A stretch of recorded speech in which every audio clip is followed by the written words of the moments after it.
Hi, welcome to IBC 2017.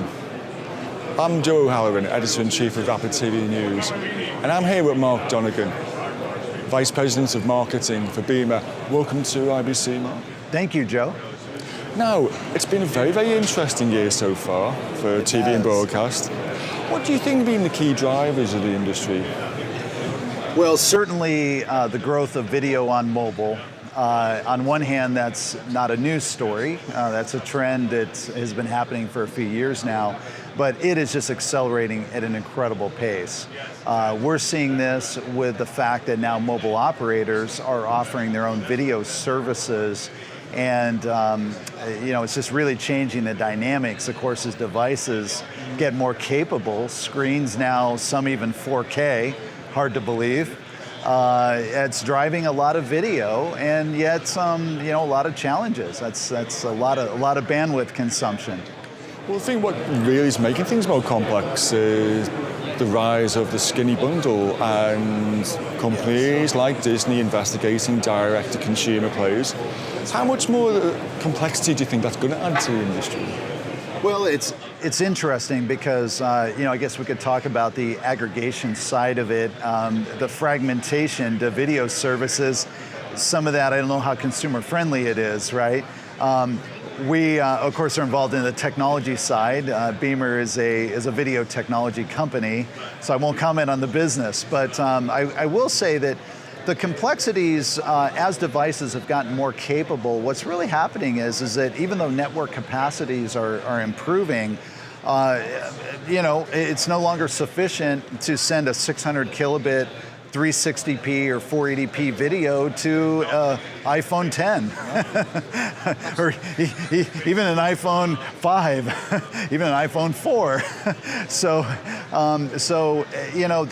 That's driving just a lot of need for continued advancement on the codec side.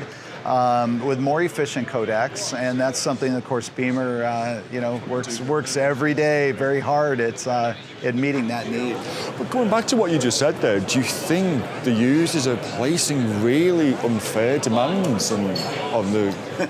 That's an interesting question, because then you get into, they want their content everywhere, anytime, but they don't want to pay for the bandwidth, right? In some markets, certainly in the US, you're seeing where there is, so-called zero-rated services, where if you take the operator's bundle, they will not count that towards your data. T-Mobile has a very novel plan that they've had now for, I guess, about really 2 years, called Binge On, that they simply will allow you to watch at, say, 480p. And for a lot of consumers, it's probably sufficient. We think, though, there's even a better approach, because here you do have a beautiful display, very capable device. And so to only get SD seems kind of lacking a little bit, which, again, with more efficient encoding technologies that are available today, you can actually deliver perhaps HD in the same bandwidth as even SD. And that's what we're here showing at IBC. Well, before we get to that point, let's talk about some beautiful devices that were launched recently. iPhone 8, iPhone X. That's right, iPhone X or 10, I don't know what it is. But also the new version of Apple TV in 4K. What's that going to mean for doing online video and really what you guys specialize in? Yeah, I think what it means is that there's no longer this notion of a TV profile, and I'm speaking as a compressionist or from an encoding perspective.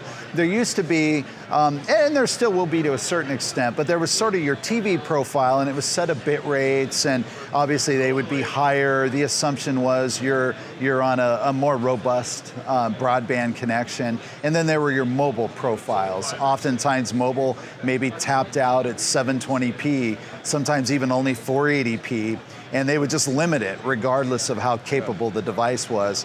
But now that you have the iPhone 10 that can play back HDR, 4K, I don't know, where do you stop, right? And certainly it can be argued that on a small screen, the full benefit isn't there.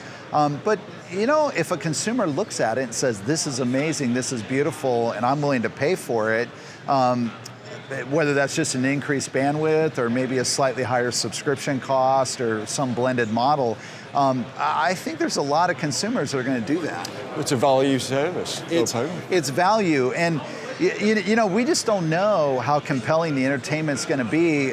We're here showing on mobile devices, and HDR looks awesome, even on a you know, a 4 or 5 inch display. It is demonstrably better. Not a lot of HDR content's available today, and the average person is not going to be watching that on their phone, but in time, and it's not going to be a long time, it's going to become far more normal than it is today. And as you say, you've got these new screens with OLED technology that show that off in its glory. Amazing, amazing. So bringing this all back, we're here at IBC. What are you guys showing that taps into these trends? Absolutely. So we're really focused on sort of two main vectors, if you will. We just spent most of the time talking about mobile, and we are very, very, very bullish on mobile video. You know, depending how you count the numbers, there's perhaps 1 billion devices that are now, or at least within the next couple of weeks, could be HEVC hardware decode compatible. And that's just tremendous if you think about that. So, and I'm speaking of iOS 11, High Sierra. There's already a very large Android database, even with Samsung S8, with the new Galaxy Tab or the Note 3. So we know on the mobile side that the consumer is going to begin demanding higher resolution, better quality HDR. And we have a very, very good solution that can produce very low bit rates, extremely high quality, and we're here showing that and demonstrating it. It's real, it's here, it's not in the future, it's actually here. We have those devices right behind us, and that's what we've been showing all of attendees to the booth. But the second one is general software density. So we work very closely with Intel, and we've worked with Intel on their latest scalable processor architecture, the 8100. And this is the Intel Xeon Scalable Pearly is what it's often referenced. And this is just an awesome chip, an awesome platform. And what we're showing that everybody is just mind blown is 6 channels of live 4K P60 10-bit HDR on a dual socket Pearly, scalable 8100. And if you think about what that means is now on basically a 2U server, basically inside a single box, maybe even a 1U server, depending on the configuration, you can get 6 live, and these are high quality, broadcast quality channels. It's amazing, the density is amazing. And so as everybody's moving to software, of course, you know, you have to now think about power consumption, how much space in the rack. Obviously, there's the capital investment of the hardware, of course, as well, but there's more to it than that. And we're really excited about, you know, the results that we're getting. Do you think the industry's really swung your way into like this is the quality, I'd say the quality threshold is getting higher and higher and higher. This is the day for people who can like decrease the bit rates. And this is the day. Absolutely, it's swung our way. And you know, Beamr from day one existed at the intersection. We would position ourselves, and in all of our sales meetings, all of our public presentations of our solutions, our technology, we would say we sit at the intersection of quality and bit rate. So for us, if someone has a use case where quality is not number one or at least a number 2 priority, then we're probably not, there's other ways. You know, you can just frankly crank your encoder bit rate down. It'll be blocky, you'll sacrifice quality, but there's other ways. But where someone requires the highest quality possible at the lowest bit rate, it's perfect. And what we're showing, one of the ways that we're achieving this is through a new bitrate mechanism that we introduced called CABR. It's content adapted bitrate. So everybody's familiar with CBR, constant bitrate encoding. Everybody knows VBR, but now there's CABR.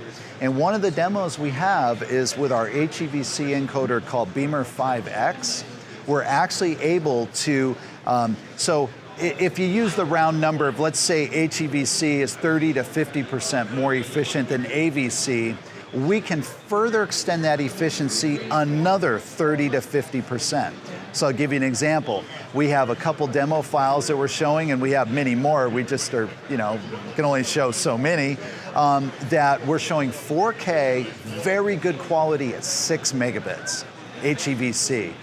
And if you think about that, that's amazing, because many services today, especially in parts of the world where bandwidth is not so constrained, 6 megabits is a high 1080p profile. Some are even at 8 megabits still, and yet we have 4K at 6 megabits. Think of 5.5 megabits was the old DVD, right? Wasn't it? Absolutely, absolutely. So it really is, you ask the question, is this playing kind of into our hands, into our strength, is how I like to think about it. And certainly we feel it is, but our customers are telling us it is. So to wrap up, let's crystal ball. We're here next year. Sure. What do you think the innovations that are going to happen in the next 12 months? Is there going to be anything really new? Well, what's beautiful about the encoding space is that it's new every month, every quarter, but some of the things that are new are maybe a little bit less obvious. For me, as running marketing for the company, it's a challenge, because when we're further refining our codec and producing better quality, how do you quantify that? But next year, absolutely, what you're going to see is even more higher density, meaning faster performance.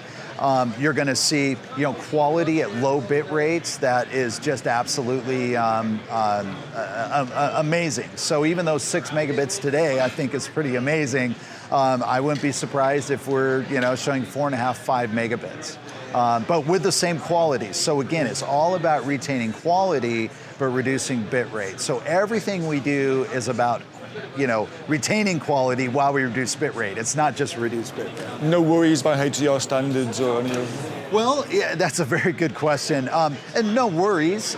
We actually fully support Dolby Vision. We fully, of course, support HDR10, HDR, and also HLG. We're actually showing HLG here.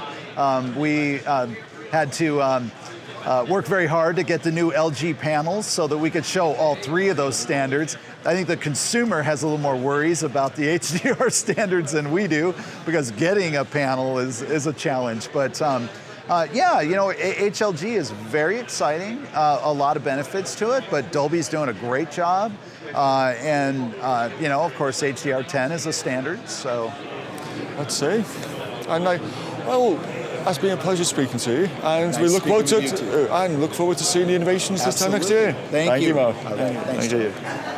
And thank you for watching.